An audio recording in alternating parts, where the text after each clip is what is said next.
Xoş gördük əziz qonaqlar, dostlar, Səhriyar Yarazığın pərəstişkarları. Bugün bu isti havada imkan tapıb məclisə gəldiyiniz üçün hamınıza təşəkkürümü bildirirəm.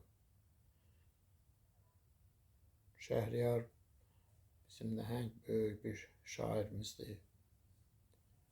Təsadüfüdür ki, bugün bizim məclisimizdə ABŞ-dan, Almaniyadan gəlmiş qonaqlar da iştirak edir.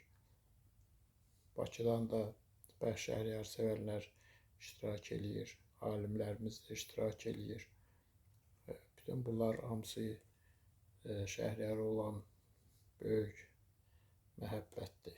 Bizim yığıncağımız balaca bir otaqda keçir, ancaq Şəhriyar bir otağa, bir şəhərə, bir ölkəyə sığan bir şəxsiyyətdir, nəhəng bir şəxsiyyətdir və o bütün dünyada öz hörmətini, nüfuzunu qazanıbdır. Şəhriyarın yaradıcılığı Azərbaycan dilinin bayramı kimi bir şeydir. Azərbaycan dilinin azad olunmasında Cənubi Azərbaycanda öz hüquqlarını qazanmasında Şəhriyarın böyük xidməti olub. Məlumdur ki, Milli Hökumət 46-cı ildə məğlub olandan sonra İran irticaçıları bunu bayrama çevirdilər və Milli Hökumət dövründə çıxan kitablardan, qəzetlərdən, bütün sənədlərdən tonqal düzəltdilər. Bu biabırçı bir şey idi. Bu ilə İran millətçiləri, İran irticası özünü rüsva elədi. Çünki bu Alman faşizminin vəhşiliyinin 33-cü ildə kitabların yandırılmasına bağlı vəhşiliyinin bir təkrarı idi. Aydın məsələdir ki, kitabları yandırmağın heç nə olmur. Amma tarix elə götürdü ki, Şəhriyarın yaradıcılığı, Şəhriyarın sözü, şeiri Cənubi Azərbaycanda ana dilinin daha geniş işlənməsinə kömək elədi, yol açdı. İrticaçı Pəhləvi rejimi Milli Hökumətdən sonra Azərbaycan dili işləməyinə qadağan qoymuşdu. Məktəblərdə, məclislərdə Azərbaycanca danışmaq qadağan. Bu nə qədər gülünc olsa da, buna heç kəs indi cavan nəsil inanmaz, amma belə oldu. Və həmin vaxtlarda Şəhriyar təxminən 47-ci ildə Təbrizə qayıtdı və bir müddətdən sonra o Heydər Babaya salam şeirini yazdı. Özünün Təbrizə gəlməyini salamladı. Amma bu möcüzə bir əsər idi. Amma bu əsər yazıldığı vaxtda hələ İranda demək, əsər təxminən 49-51-ci illərdə yazıldı. Yəqin hissə yazılıb da. Azərbaycanca kitab çap eləmək qadağan idi. Ona görə də Heydər Babaya salamın fotofaksimilesi yayıldı. Bunu qızlara ceyiz kimi verirdilər. Kitab sayılmırdı və o kitab çapının qadağası haqqında qanuna düşmürdü. Bax, bu fotofaksimilə şəklində də yayılsa da Heydər Baba Cənubi Azərbaycanda və bütün dünyada bir bomba kimi partladı. Azərbaycan sözünün parlaqlığını, qüdrətini, böyüklüyünü, Azərbaycan şeirinin nəhəng gücünü göstərən bir əsər oldu və əldən ələ gezdi, əldən ələ yayıldı. İlk növbədə Türkiyədə də getdi bu əsər Məmməd Əmin Rəsulzadə əlinə çatdı. Onun haqqında Məmməd Əmin Rəsulzadə 1954-cü ildə ölümündən bir il qabaq bir yazı yazdı. Bu Şəhriyara böyük öndərimizin verdiyi çox böyük bir qiymət idi. Və həmin vaxtdan 50-ci ilin ortalarından sonra Heydər Baba Türkiyəyə qaçdı, İstanbula qaçdı, Bakıya gəldi, bütün kanallarla getdi, Moskvaya çıxdı. Başqa türk xalqlarının, əsirdə olan türk xalqlarının ədəbiyyatlarına getdi, çıxdı, yayıldı. Çünki bu möcüzə bir əsər idi. Şəhriyar bu əsərdə yeni bir şeir üslubu yaratmışdı. Tek başına özünden yaratmışdı. Məlumdur ki, bizdə iki üslub var idi.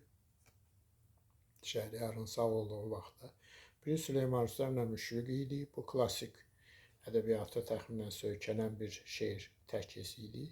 Bir də folklora əsaslanan təhkik idi ki, Səməd bunu inkişaf etdirirdi.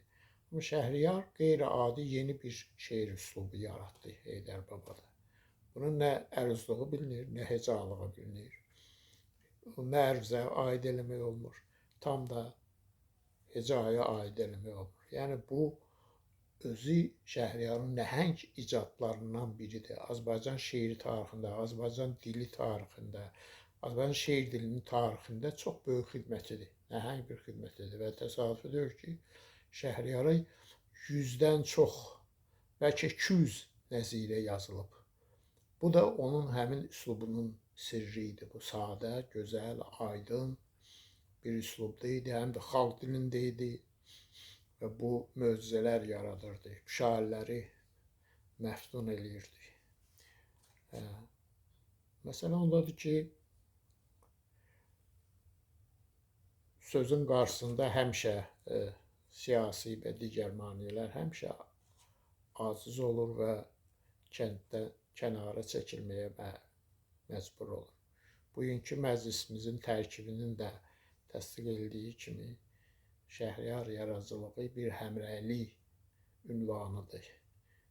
Həmrəylik rəmzidir, birlik rəmzidir. Azərbaycanın, cənubun və şimalın birlik rəmzidir bu poeziya. Onun əhəmiyyəti də birinci ən böyük tarixi əhəmiyyəti də bəlkə bundadır.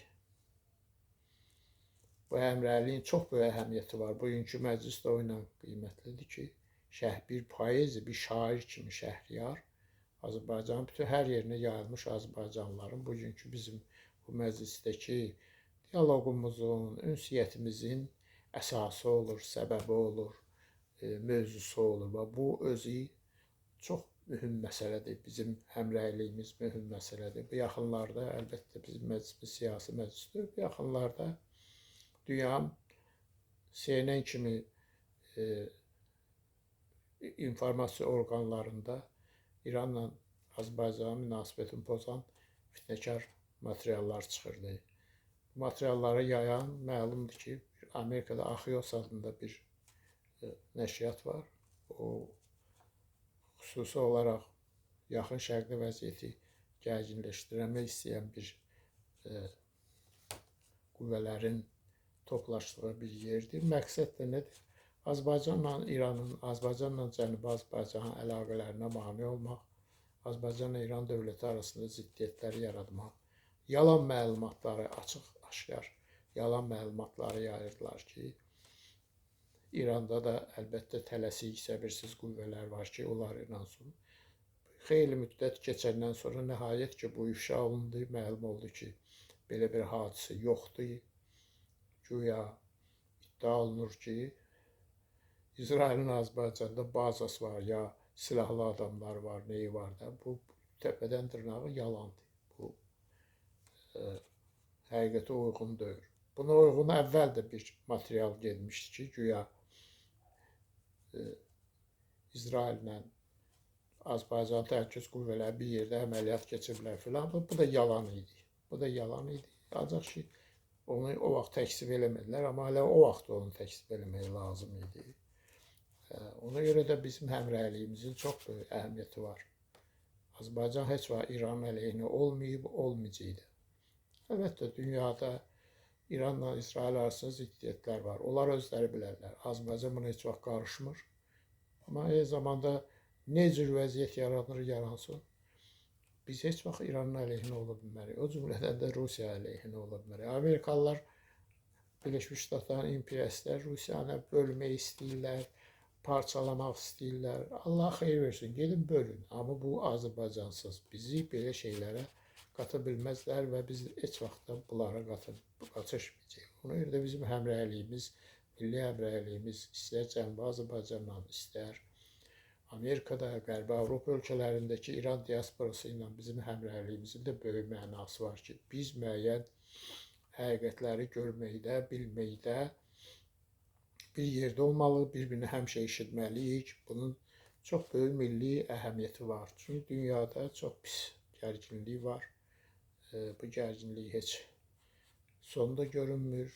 Əlbəttə ki, biz özümüzü qorumalıyıq. Bunun üçün də xalqımızın birliyi lazımdır, həmrəyliyi lazımdır.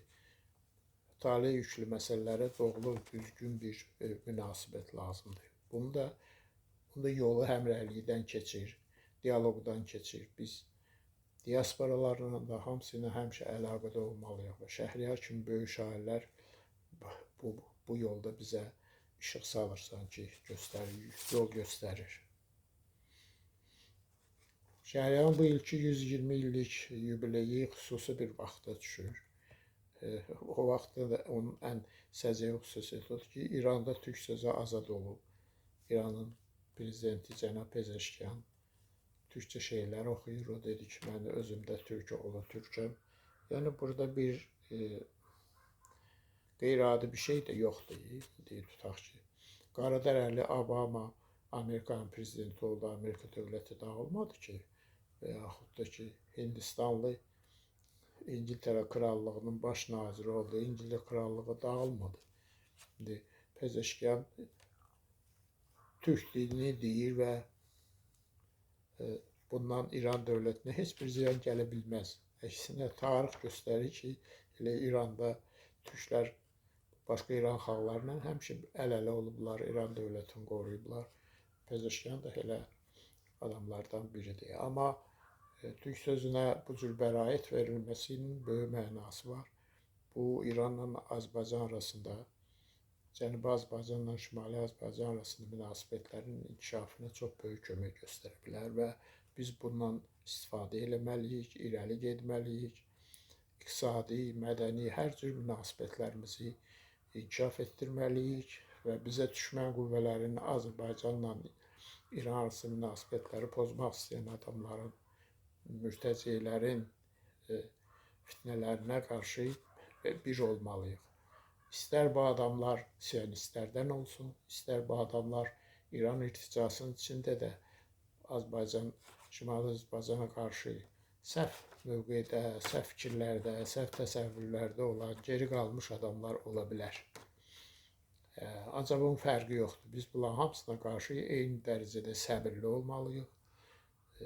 Çünki dözümlü olmalıyıq və dialoqa, həmrəyliyə həmişə üstünlük verməliyik. Çünki İran xalqı da Azərbaycan xalqı qardaş xalqdırlar, doğma xalqdır. Ta min illərlə bir yerdə yaşamış xalqdır. Bunların arasında düşmənçilik mümkün deyil. Yəni xalqlarımızda yoxdur. Siyasətçilərin beynində ola bilər belə şeylər. Bu da bugün də Şəhriyar poeziyası bizi bax, bu həmrəylik, dialoq ətrafında bizi birləşdirir. Poeziyanın böyük ideallarına tərəf çağırır ki, insanlar təmiz fikirlərlə yaşamalıdırlar, sülh arzulamalıdırlar, sülh şəraitində yaşamalıdır. Doğma adamlar, qardaş qardaşın, dost dostun qədrini bilməlidir. Bugünkü məclisimiz Şəhriyarın 120 illiyi həm də hesab edirəm ki, Azərbaycan sözünün gücünü, qüdrətini göstərən bir bayramdır. Biz bu günlərdə, bu il müxtəlif tədbirlər keçirəcəyik. Bugünkü bizim məclisimiz də bu tədbirlər sırasından biridir və bu tədbirlər davam edəcək. Şəhriyar nəşriyyatlarımız Şəhriyarın kitablarını hazırlayırlar, yeni nəşrlərini hazırlayırlar, bəstəkarlar onun sözlərinə nə qədər mahnılar yazıblar və yenə də yazacaqlar. Və bütün ədəbi ictimaiyyət Şəhriyarın yubileyini bayram kimi qeyd edəcək. Çünki o bizi birləşdirən nəhəng bir şairdir. Onun fars dilli yaradıcılığı da bizim irsimizdir. Necə ki Nizaminin, necə ki Füzulinin fars divanı, necə ki Nəsiminin fars divanı Azərbaycan xalqının irsidir. Şəhriyarın İran fars dilindəki divanı da bizim irsimizdir, bizim üçün əzizdir. Onun elə türkcə yazdığı əsərlərə qədər. Yəni əsl mədəniyyətdə milli fərqlər olmaz mədəniyyətdə, millət yoxdur. Mədəniyyətdə forma var. Millət siyasətçilərə lazım olan bir şeydir. Yazıçılara, ədiblərə, xalqa, sülh məramı ilə yaşayan adamlara millətçilik heç kəsə lazım deyil. Ona görə də hesab edirəm ki, bu ilki yubiley, Şəhriyarın bu yubileyi İranla, Cənubi Azərbaycanla bizim münasibətlərimizdə yeni bir yollar açacaq, bizim həmrəyliğimizi artıracaq, əməkdaşlığımızı, ədəbiyyatşünaslarımızın, tarixşünaslarımızın əməkdaşlığı üçün yeni imkanlar açacaq. Mən iştirakçılardan üzr istəyirəm, biraz çox danışdım. Bu istidə biraz deyəsən sui-istifadə elədim. Təşəkkür edirəm səbirlə qulaq asdığınıza görə. Bu ilə də iclasımızı açıq elan edirik və biz istərdik ki, Professor Vüqar Əhməd bu söhbəti davam etdirsin. Vüqar müəllim, buyurun.